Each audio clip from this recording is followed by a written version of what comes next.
it's just lovely to be here at this wonderful museum, which is, such a tribute to what philanthropy can accomplish, and which also showcases Branko's very, very good taste, about which I always knew, but his the effort that he has put into the display of these objects is just magnificent.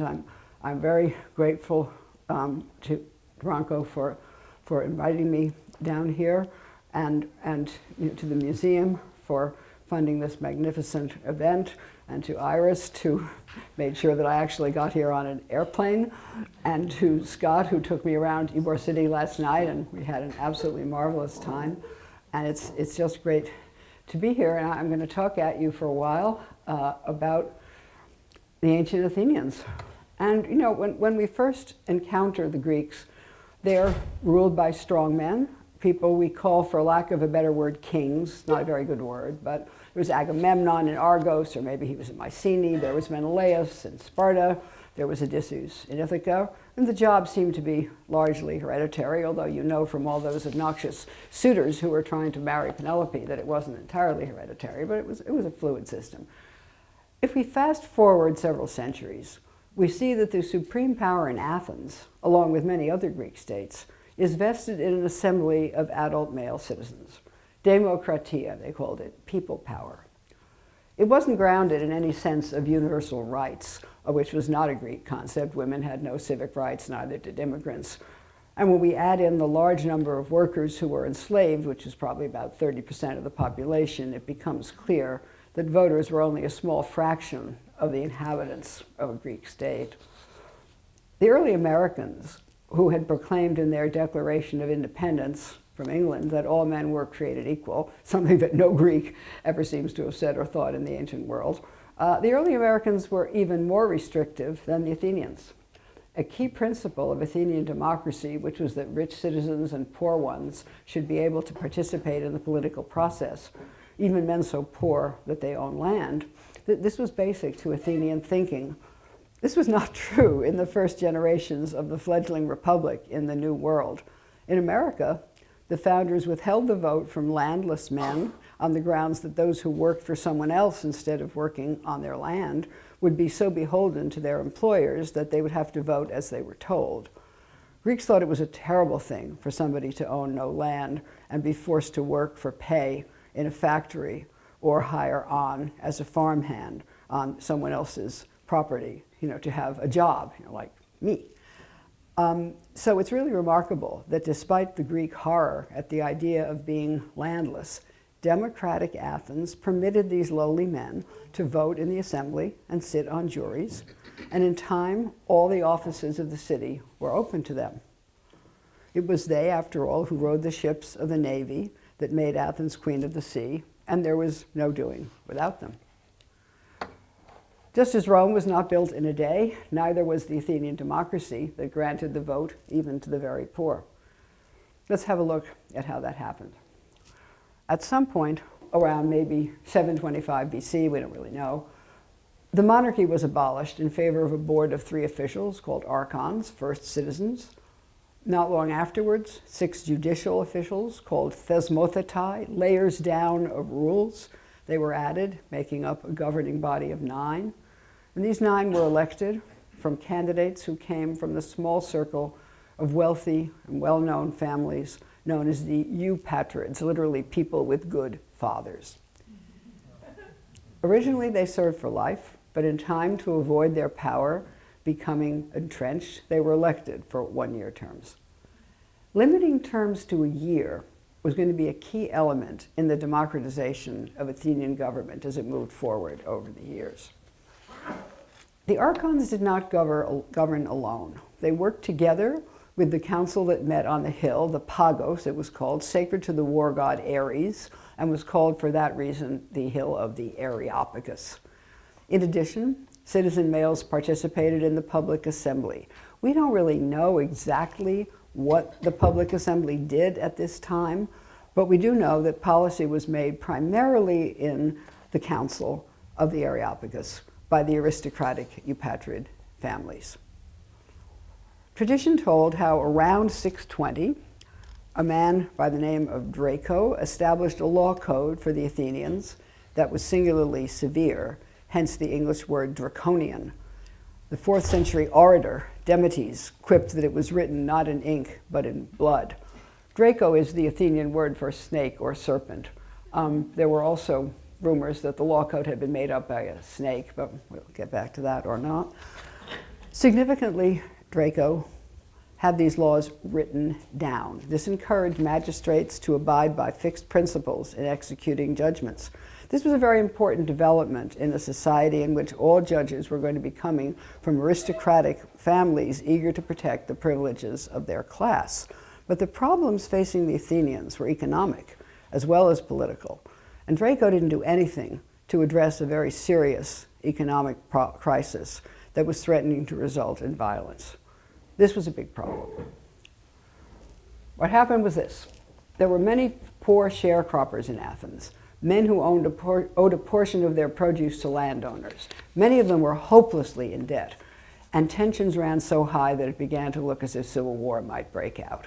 Alternatively, a strong man operating outside the law, a man known as a tyrannos, hence our word tyrant, might take over. This was something that had actually happened in a number of other Greek states.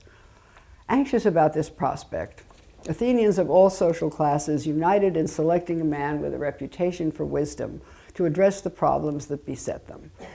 Probably in the year 594, an aristocrat by the name of Solon was set up as a mediator on whom rich and poor could agree. He canceled the debts of the sharecroppers. In fact, he outlawed the whole sharecropper system, and many Athenians who couldn't pay their debts had been sold as slaves outside of Athens, and he managed to bring back many of them and reinstate them as free men. But easing the sufferings of the poor addressed only one source of tension. Solon also tried to deal with the ambitions of the new rich, prosperous non-elite families who resented the eupatrid monopoly on privilege. His solution was to establish a constitution in which participation in the political process was allotted on a sliding scale according to income. Economic criteria were used to divide the citizens into 4 tiers. The fact that classes were determined entirely according to agricultural wealth tells us an awful lot about the Athenian economy. In some states in the first decades of the United States, even though there were property qualifications for things like voting and serving on juries, you could show proof of tax paying to substitute for proof of property ownership, but there was no such provision in Athens. Well, only members of the first class were eligible to fill the office of state treasurer. Archonships and other higher magistracies, those were restricted to members of the 2 top classes. The 3rd class could compete with the 2 higher classes to fill the lower offices, and the lowest class could join the others in the assembly and serve on juries. And both of these met regularly. Of course, 3 categories of people were omitted from this system. About 1/3 of the citizens were enslaved, a very large number were resident aliens, and 1/3 were women. Not half, because women's life expectancy was about 10 years shorter than men's, which is remarkable considering how many men died in war. But Athenians regularly married off their daughters as soon as they reached puberty, and when you have a baby at 15, the odds of dying are pretty high. Under Solon's system, citizen men from all the income classes could serve on the juries that he set up to receive appeals from the judicial assistants of the archons and to try the cases of magistrates whom someone wished to accuse of misconduct in office, which happened quite frequently in Athens. The fact that even poor landless men could serve on juries as well as vote in the assembly, this underlines a striking contrast between Athens and early America, where there were property qualifications for jury service as well as for voting. In Athens, citizen men from all classes were entitled to speak and vote in the assembly and to sit in judgment in court. Well, Solon's measures postponed the coming of tyranny to Athens. They didn't prevent it. Around the middle of the 6th century, a distant relative of his, Pisistratus, seized power. Like many Greek tyrants, Pisistratus was a conscientious ruler, give or take a few executions and exiles. The machinery of Solon's system continued to operate. although the important offices happened to go to Pisistratus' friends and relations. How about that? But the economy flourished. Building projects created an abundance of jobs.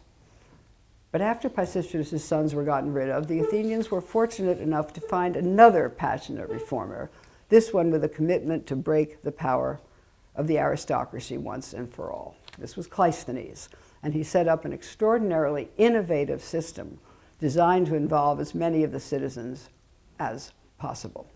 Okay, so we have some Cleisthenes slides. Yes, very good.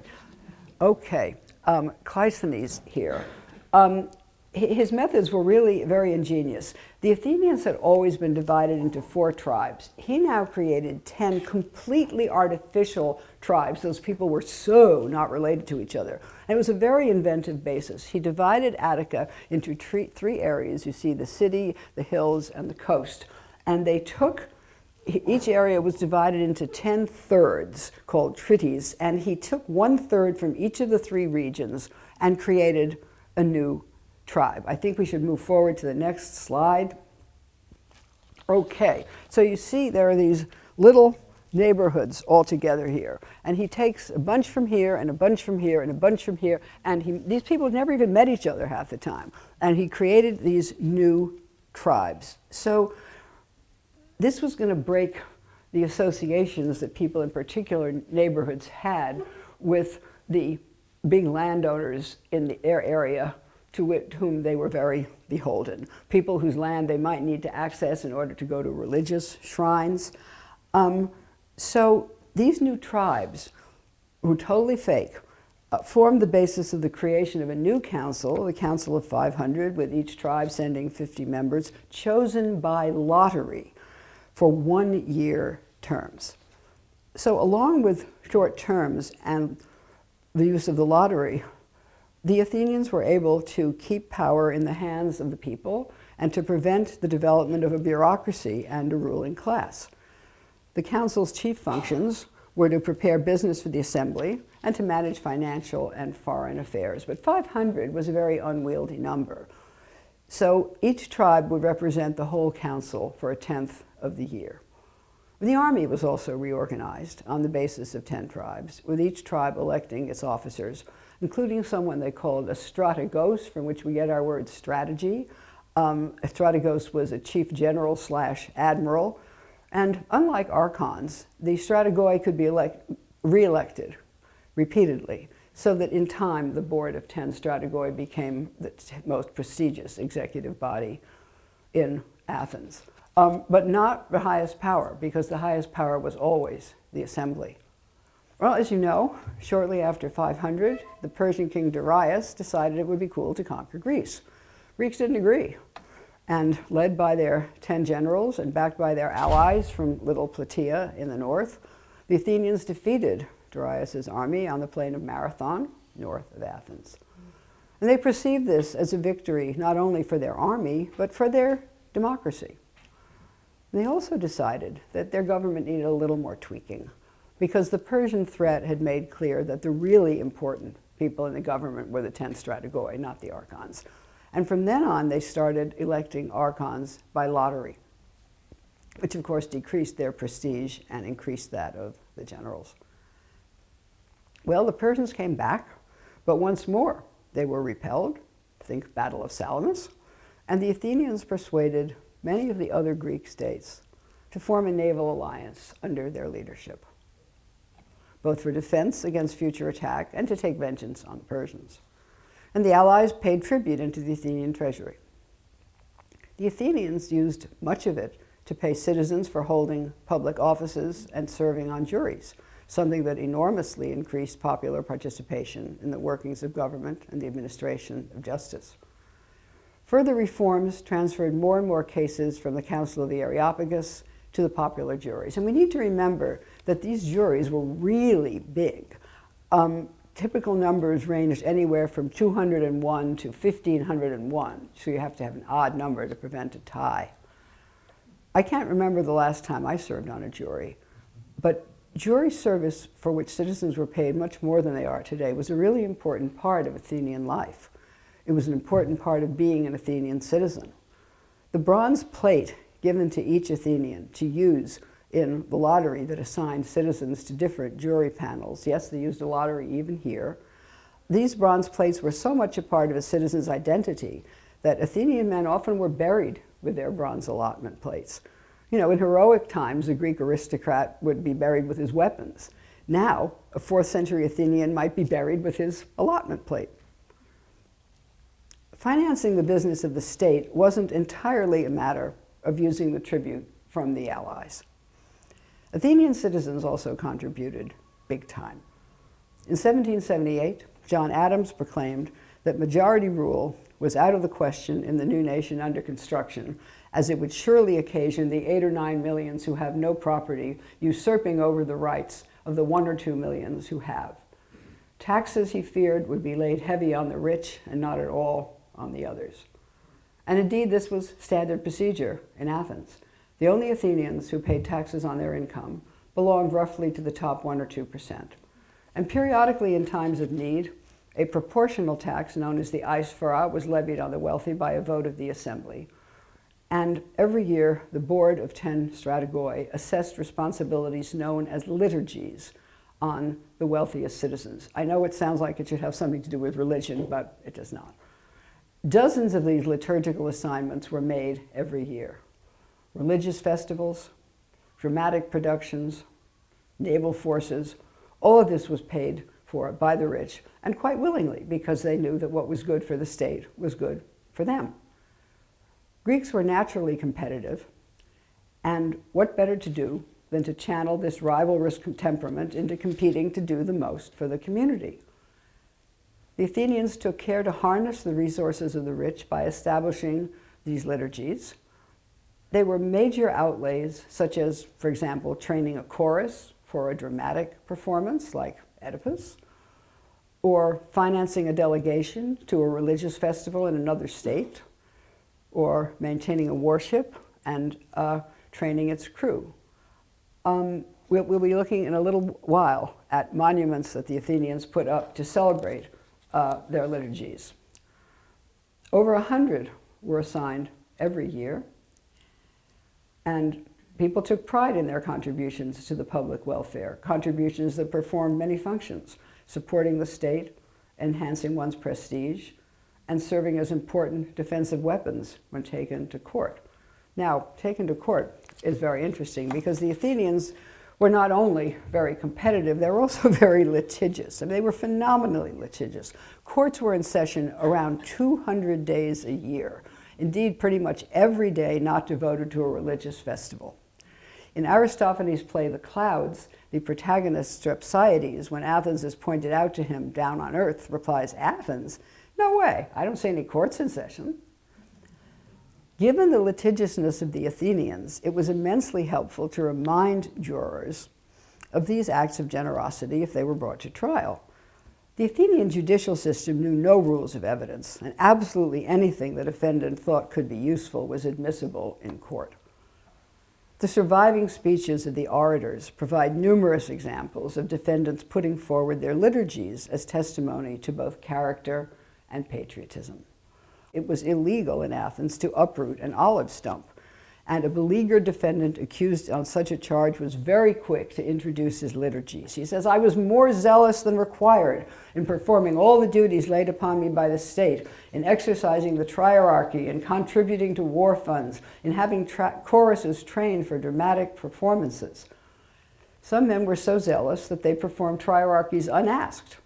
The orators Demosthenes and Hyperides took care to shore up their popularity by actually volunteering for liturgies beyond anything that had been assessed to them. So liturgies performed by the wealthy provided crucial grease for the wheels of democracy and kept a lid on the class warfare that regularly erupted elsewhere in Greece. Among the most prominent assignments was the choragia, training a chorus for a dramatic production or a singing contest. And you would pay to train the chorus. You didn't train it yourself, but you would pay to train it, to have it fed, and to give it lodgings as it rehearsed. Would also pay for scenery and props, including those masks that you know were a big feature of Greek plays. Monuments were often erected. by Corrigoy, whose choruses won first prize. And we have here two different images, a beautiful one from long ago, and then one from 21st century, probably the 20th century. A guy named Lysicrides, who around 335 won a prize for the best chorus. He erected this in his honor. And there were also very big deal was the triarchy. Let's see if we can move forward with the next slide. Okay, the monuments, I want to show you some modern descendants of the monument you just saw of Lysicrides. To the far left, I walk past this about every week. It's around the corner from my apartment in Manhattan in Riverside Park. The Soldiers and Sailors Monument, which is a little over 100 years old. And then you have here the Dugald Stewart Monument on Calton Hill overlooking Edinburgh. You see the city of Edinburgh in the background. And then you see yours truly in 2022, probably, standing in front of the Dugald Stewart Monument. And these are both very deliberately based on the choragic monument of Lysicrides that he put up in 334. Another big deal liturgy was the triarchy, and if we can move forward here, here we go. This is the Olympias, an actual ship in the modern Greek Navy that was constructed in the 1980s by experts in England and in Greece using everything they knew about ancient triremes. And this is the Olympias, named after the mother of Alexander the Great. And we see here different angles of the beautiful Olympias. And triarchs took enormous pride in what they did, and they were essential to the military. A triarch was really the second highest commander in the military. Not every person who paid for the outfitting of the ship knew enough about sailing to actually serve himself in war, but a very large number of people did. A lot of very prominent Athenians themselves. Phocion, who was elected to the generalship more often than anyone else in the 4th century, something like 45 times, he served as triarch. These liturgies really greased the wheels of the democracy and did a great deal to diffuse the kinds of tensions between rich and poor that you had in a lot of other Greek states. The historian Xenophon mentions fully 30 civil wars in Greek states during the half century before his death in the 360s. And no doubt there were many others, but Athens remained quite stable. So let's look at some other ways in which this stability was achieved. You have the widespread use of the lottery to select officials. You combine it with limiting terms of office to 1 year to prevent the development of an inbred political class. Only the generals and a handful of financial officials were chosen by election and could be re-elected. The Athenians were no fools. They understood the importance of experience in some areas, certainly the military. The vast majority of officials were chosen by lottery and could not be selected 2 years in a row. Members of the council couldn't serve more than twice in their lives. In addition, the principle of collegiality ensured widespread participation in government because nearly all duties were performed by boards of several people rather than by single individuals. It's very difficult to get our heads around the notion of a state with no chief executive, no president, no prime minister, no premier. That just doesn't happen today. But that's exactly what Athens was. And of course, the Roman Republic also had 2 consuls every year. The Spartans had 2 kings every year. In Athens, the highest office of the state, as we saw, that of strategos, was held simultaneously by 10 men. So the dilution of authority among several individuals worked to prevent power from going to anyone's head, and the few officials who were elected were chosen by direct election, with no such body as an electoral college to make people in heavily populated areas feel that their votes did not count the way many people feel today.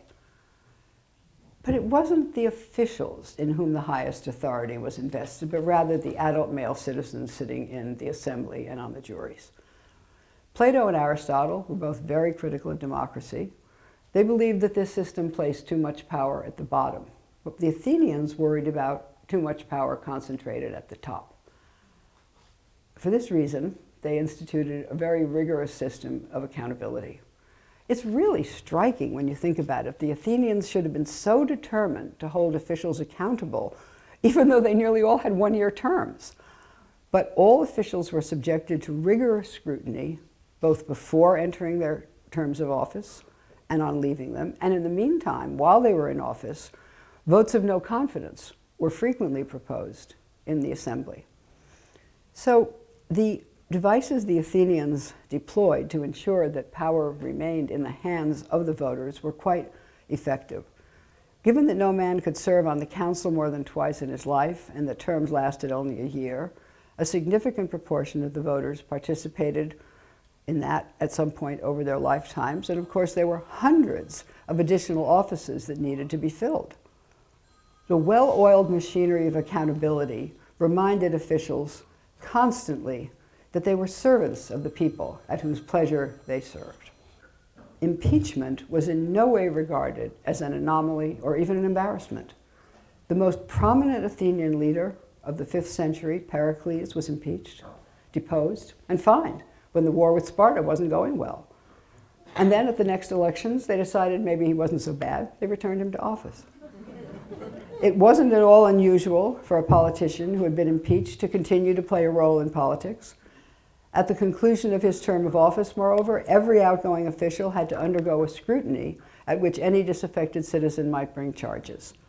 Only once this scrutiny and any trials arising from it were completed could a man undertake a journey, transfer his property to another person, or even make an offering to a god. In effect, the state had a lien on the property and the freedom of every official until his accounts were settled.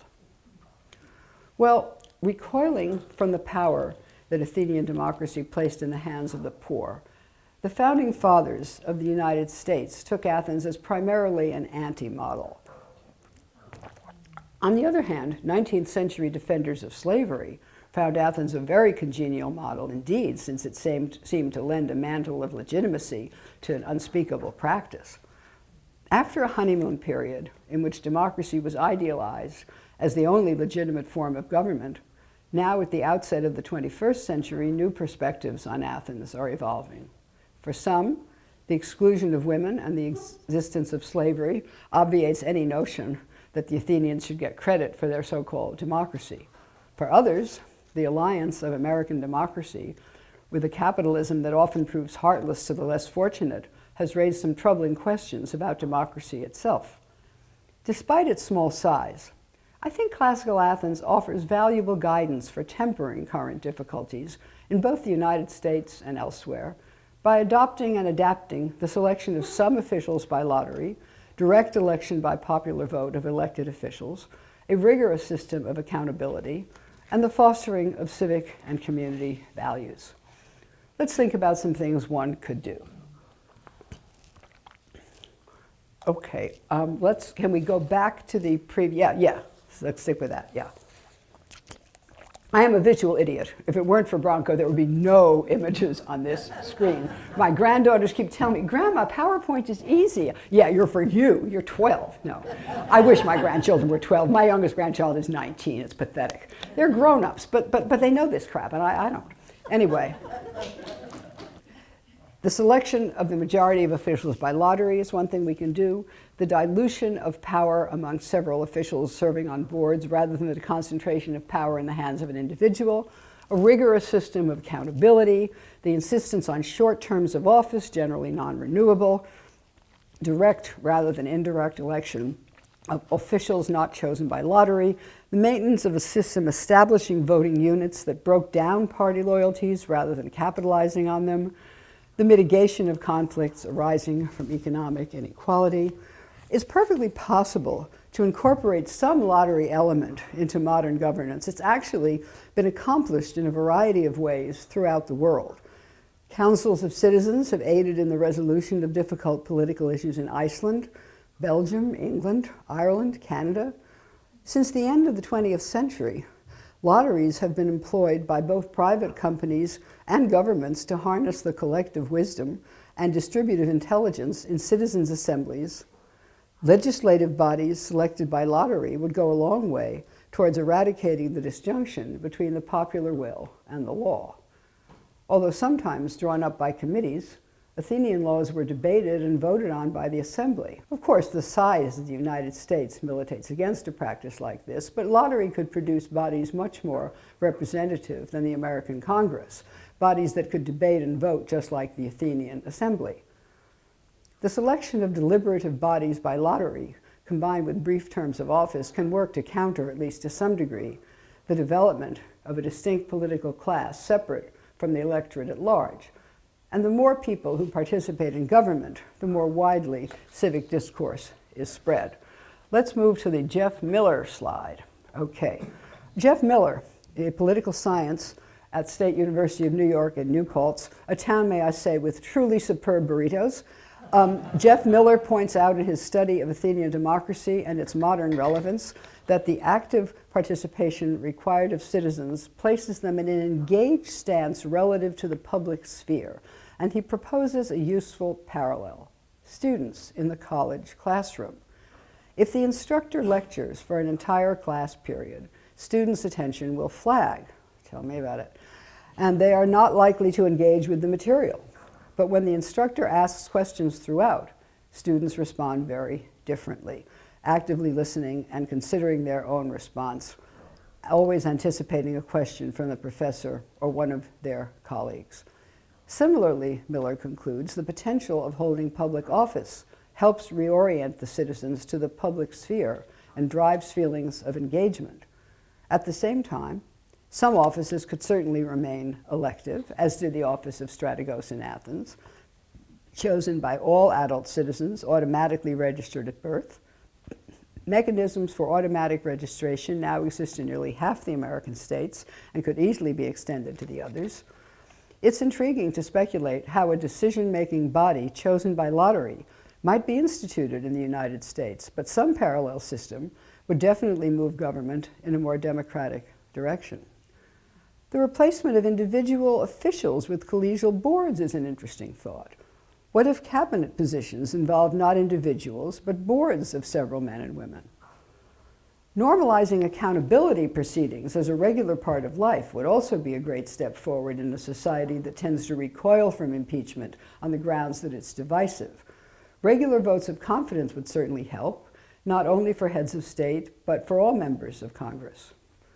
Term limits, another key building block of Athenian democracy, are constantly under discussion in the United States and actually do exist for the presidency, although Athenians would find a term as long as 8 years or even 4 tantamount to autocracy.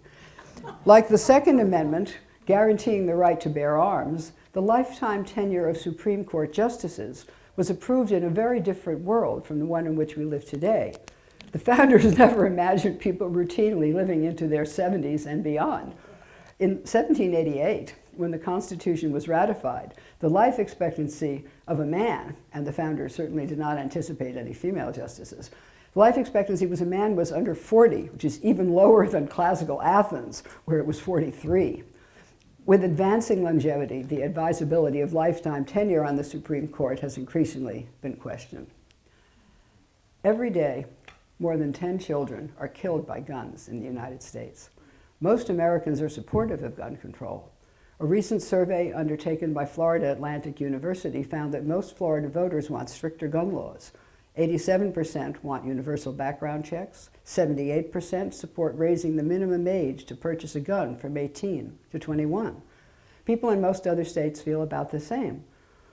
Why is there so little gun control in the United States? Because unlike in Athens, the laws of the United States do not reflect the will of the voters. Many obstacles stand in the way of voting in the United States. There's no doubt that automatic registration of future voters in childhood, as in Athens, would be a giant step forward for democracy. In some countries, of course, including modern Greece, voting is compulsory, although the sanctions for not voting are mild, and as in ancient Greece, not enforced with any regularity. Advances in technology should eliminate the need for actually visiting a polling site on a given day. Ancient Athenians chose candidates directly, as should we all. As you know, 5 American presidents were elected despite losing the popular vote. There's no good reason this should happen. All male citizens had equal voting power in Athens, since officials were selected directly by popular vote. As we know, the unrepresentative nature of the United States Senate was built into it from the inception.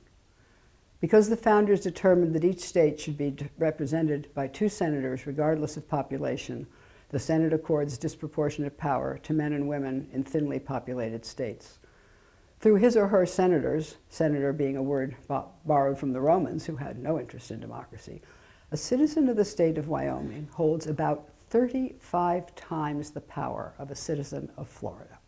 35.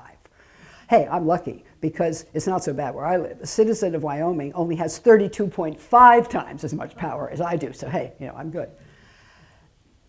The Senate, of course, votes this very unequally representative Senate votes on the confirmation of Supreme Court justices, with the result that the court does not align with the thinking of the electorate. Now, nobody would suggest that the will of the citizenry should determine the outcome of Supreme Court cases. Well, I suppose some people might, but matters of law cannot be popularity contests. If most Americans wanted to outlaw the consumption of, say, Brussels sprouts, and personally I think that would be a great idea, still, that majority would not justify the court in implementing such a law.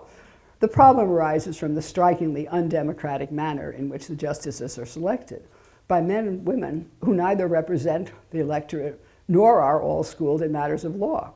Only 1 in 3 American senators has a law degree.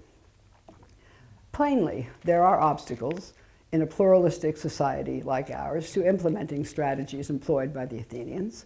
The Athenians enjoyed a consensus lacking in 21st century America about how life was to be lived. This commonality was not entirely a good thing. It included general agreement on xenophobia, slavery, and the suppression of women's talents, not to mention the desirability of seeking honor and glory in war. It's remarkable that a culture that produced so very much thinking and writing about the human condition remained profoundly uncurious about the humanity of those who were not free, male, and Greek. To be sure, many elements of Athenian democracy are ones from which we would rightly recoil today. There's no question that in assembling the well-oiled machine that was Athens' democracy, the Athenians cheated. I'm reminded of the joke about the kid who boasted that his dad was so good at assembling model planes that when he was done, there were even parts left over. Sounds like me. The Athenians had lots and lots of parts left over. Once the reforms that began with Solon got rid of exclusion by class, the Athenians doubled down on other exclusions. Women would have no role in politics. The citizen body would be defined as a make-believe descent group. Not only could immigrants never attain citizenship, their children and grandchildren and great-grandchildren couldn't either. This makes a dramatic contrast with ancient Rome, whose foundation legend told how Romulus accepted people from all over into the citizen body and which granted citizenship quite liberally, even to the descendants of slaves. In the time of Julius Caesar, historians conjecture about half the citizen body in Rome could ultimately trace its ancestry to a slave. The Athenians put forward a myth of what they called autochthony, literally birth from the soil, claiming that they were all the descendants of a certain guy, Erichthonius, who had literally grown out of the ground. Unlike the contemporary United States, which since the passage of the 14th Amendment in 1866 has operated on the principle of jus soli, the law of the soil, granting citizenship to anyone born within the confines of the state, Athens was granted in jus sanguinis, the law of the blood, limiting citizenship to the descendants of citizens. In fact, though the new Americans could hardly claim to be sprung from the ground they had stolen from its rightful owners, the notion of a superior and homogeneous descent group actually could be and was articulated, and that in the face of overwhelming evidence to the contrary. Already in 1787, John Jay contended that Providence had been pleased to give this one connected country to one united people, a people descended from the same ancestors, speaking the same language, professing the same religion, attached to the same principles of government, very similar in their manners and customs. The same language? John Jay's ancestors were exclusively French and Dutch. Some years later, Samuel Morse proclaimed that this same Providence had permitted only the native born to enjoy citizenship in the new American nation, a family separated from all others, to which no foreign-born person should ever be allowed admission, no matter how well fitted for office or how infallibly honest. Well, that would have let out Alexander Hamilton. The early Americans, setting themselves up like the Athenians, as a fictive kinship group, a make-believe family, laid the groundwork for an exclusionary immigration policy, much like that of the Athenians, which was a remarkable development, considering the new nation's need for both skills and numbers. Athenians did not assimilate immigrants, nor did they consider the possibility that women might participate in the body politic. Feelings of equality among citizens were promoted by the offloading of the most disagreeable and degrading tasks onto enslaved workers, and by the exclusion of women as a second underclass. This made them very popular in the antebellum South, where Thomas Dew, president of the College of William and Mary in Virginia, in his 1832 defense of slavery, spoke very warmly of the equality and liberty that slavery made possible in the southern states. He says, the menial and low offices being all performed by the blacks, there is at once taken away the greatest cause of distinction and separation of the ranks of society. He said, in the slave-holding states, color alone is the true mark of aristocracy, and all who are white are equal, despite the differences in the jobs they held. As in the West Indies, home, by the way, of Alexander Hamilton, the poorest white person seems to consider himself on a level with the richest, and it is this spirit of equality which is both the generator and preserver of the genuine spirit of liberty. Well, we've gotten past thinking that we can call our state a state if some parts are left out and some groups don't count. But I think in many respects, a study of Athenian government and the way it engaged large numbers, by no means everyone, but large numbers, in the communal effort to govern has something to teach us. So that's what I have to say. I look forward to hearing what you have to say.